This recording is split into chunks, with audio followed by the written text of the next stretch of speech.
Assalamualaikum warahmatullahi wabarakatuh. Nama saya Hafizah Ratri Rashidia. Saya bersekolah di SDIT Bina Ihsan Cendekia kelas 4. Saya akan menceritakan kisah sahabat Rasul yang bernama Abu Kilabah. Di suatu waktu terjadi peperangan di daerah Syam. Salah seorang pemuda muslim ada yang tertinggal dari pasukannya. Ia terus berjalan hingga perbekalan makanannya semakin menipis. Hingga tiba di suatu padang pasir, ia melihat sebuah tenda kumuh. Lalu ia mendekat dan terdengar seorang pak tua sedang mengucapkan beberapa kalimat. Segala puji bagi Allah yang melebihkanku di atas banyak manusia. Segala puji bagi Allah yang melebihkanku di atas banyak manusia. Pemuda tersebut pun heran mendengar ucapan pak tua tersebut. Dia memperhatikan kondisinya lebih jauh. Ternyata sebagian besar panca-inderanya tidak berfungsi, kedua tangannya buntu, matanya rabun, dan tidak memiliki apa-apa.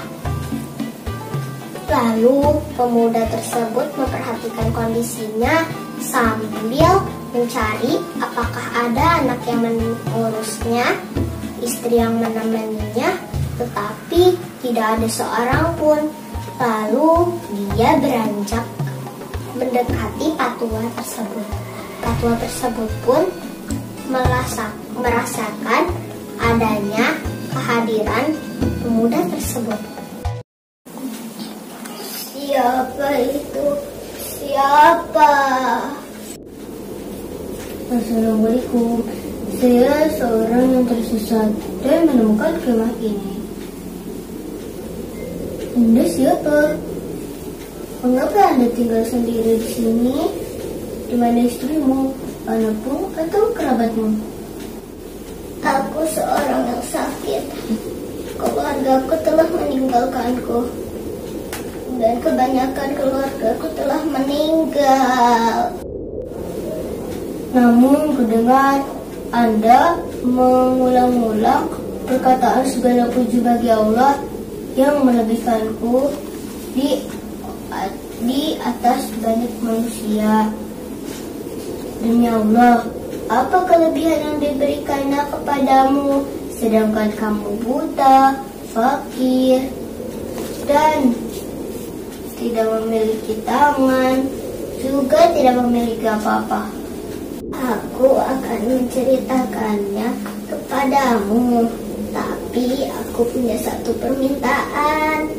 Maukah kamu mengabulkannya? Jawab dulu pertanyaanku, baru aku akan mengabulkan permintaanmu. Engkau telah melihat sendiri betapa banyak cobaan Allah bataskan. Akan tetapi segala puji bagi Allah yang melebihkanku di atas banyak manusia. Dengan akal sehat yang Allah berikan kepadaku, aku dapat berpikir. Betul. Berapa banyak orang yang gila? Betul juga. Maka segala puji bagi Allah yang melebihkanku di atas banyak manusia. Yang dengan pendengaran yang diberikannya, aku bisa mendengar azan, memahami ucapan. Iya benar. Maka segala puji bagi Allah yang melebihkanku di atas banyak manusia. Berapa banyak orang yang tuli tak bisa mendengar? Banyak juga. Maka segala puji bagi Allah yang melebihkanku di atas banyak manusia. Bukankah Allah memberiku lisan yang dengannya aku bisa berzikir. Iya benar. Lantas berapa banyak orang yang bisu tidak bisa bicara? Wah, banyak itu. Maka segala puji bagi Allah yang melebihkanku di atas banyak manusia. Bukankah Allah telah menjadikanku seorang muslim, dan dengannya aku bisa menyembahnya dan mengharap pahalanya. Iya benar. Padahal berapa banyak orang yang menyembah berhala, mereka merugi di dunia dan di akhirat. Banyak sekali. Maka segala puji bagi Allah yang melebihkanku di atas banyak manusia. Fatwa terus menyebutkan kenikmatan yang Allah berikan kepadanya satu persatu. Pemuda itu pun semakin takjub. Fatwa begitu mantap keyakinannya dan rela terhadap Allah SWT. Sementara orang yang baru saja sedikit kena musibah sudah mengeluh, meronta-ronta, dan menangis sejadi-jadinya. Pemuda tersebut pun menyelami pikirannya semakin jauh hingga hayalannya terputus saat Pak Tua mengatakan,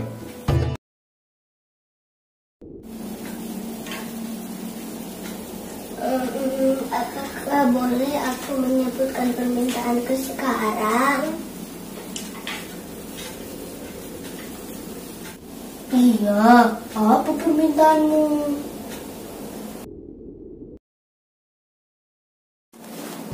Maka Pak Tua pun menundukkan kepalanya sejenak seraya menahan tangis. Tidak ada lagi yang tersisa di keluargaku melainkan seorang bocah berumur 14 tahun. Dialah yang memberiku makan dan minum serta memudahkanku dan mengurusi segala keperluanku. Sejak tadi malam dia pergi untuk mencari makan untukku,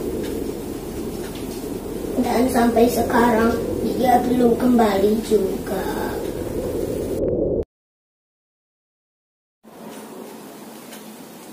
Pemuda tersebut pun menanyakan ciri-cirinya. Lalu dia pun meninggalkan Pak Tua tersebut dan tak tahu harus bagaimana mencari bocah tersebut. Aku tak tahu harus mulai dari arah mana. Dia pun mencari anak yang hilang itu. Setelah sekian lama, hingga akhirnya dia melihat pemandangan yang memilukan. Seorang anak laki-laki tidak bernyawa. Dia meninggal akibat diterkam hewan buas. Innalillahi wa inna ilaihi rajiun. Bagaimana caraku memberitahukan ini kepada Pak Tua itu? Pemuda itu pun memberanikan dirinya untuk menyampaikan apa yang terjadi pada anak laki-lakinya itu. Lalu dia berjalan lagi pulang ke kemah Pak Tua. Dan terlintaslah di benak pemuda itu tentang kisah Nabi Ayub alaihi salam. Assalamualaikum. Waalaikumsalam. Engkaulah itu yang tadi menemuiku? Iya. bagaimana hasil pencariannya? Apakah Tuhan tahu kisah Nabi Ayub alaihi salam? Ya, dia merupakan salah satu rasul yang mulia. Apakah Tuhan tahu bagaimana Allah menguji Nabi Ayub alaihi salam dengan harta, istri, dan anak-anak? Iya, tentu saja aku tahu. Lantas, bagaimana Nabi Ayub menyikapi ujiannya?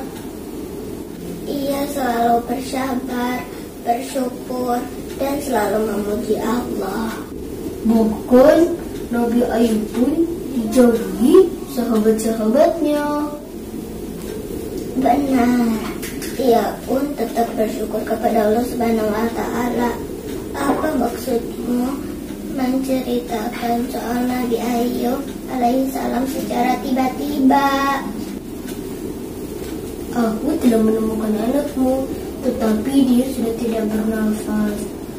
Dia ada di bukit dan diterkam oleh hewan-hewan buas. Semoga Allah melipat gandakan pahalamu yang telah sabar dan ikhlas.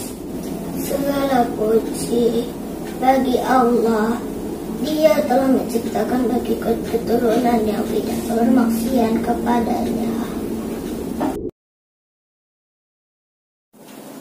Selang beberapa waktu, Pak Tua sekaligus pemilik tenda tersebut pun meninggal dunia. Inna lillahi wa inna ilaihi raji'un. Pak Tua wafat di hadapan pemuda tersebut, dan pemuda tersebut pun menutupi jasadnya dengan selimut yang ada di bawahnya. Lalu pemuda tersebut pun keluar untuk mencari bantuan, dan dia melihat ada 3 orang yang mengendarai unta. Sepertinya mereka adalah musafir, dan dipanggillah mereka. Para musafir itu pun menghampirinya.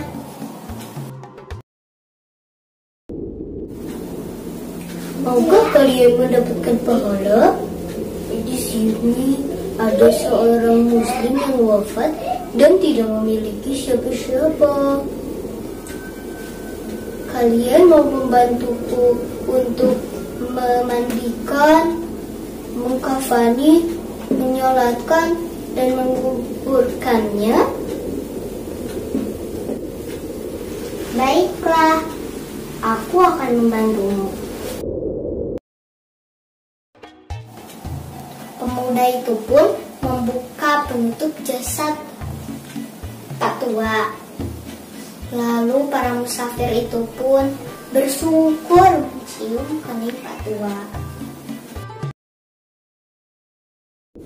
Demi Allah, matanya selalu tunduk dari hal-hal yang diharamkan Allah. Demi Allah, tubuhnya selalu sujud tatkala orang-orang sedang tidur. Siapakah orang ini? Abu Kilabah Al-Jarmi adalah sahabat Ibnu Abbas. Dia sangat cinta pada Allah dan Nabi Muhammad Sallallahu Alaihi Wasallam. Laki-laki ini pernah dimintai oleh khalifah untuk menjadi hakim, namun ia menolaknya jabatan mereka.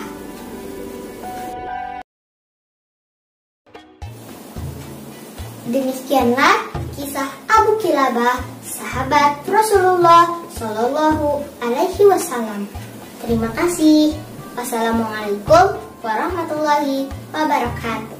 Dah.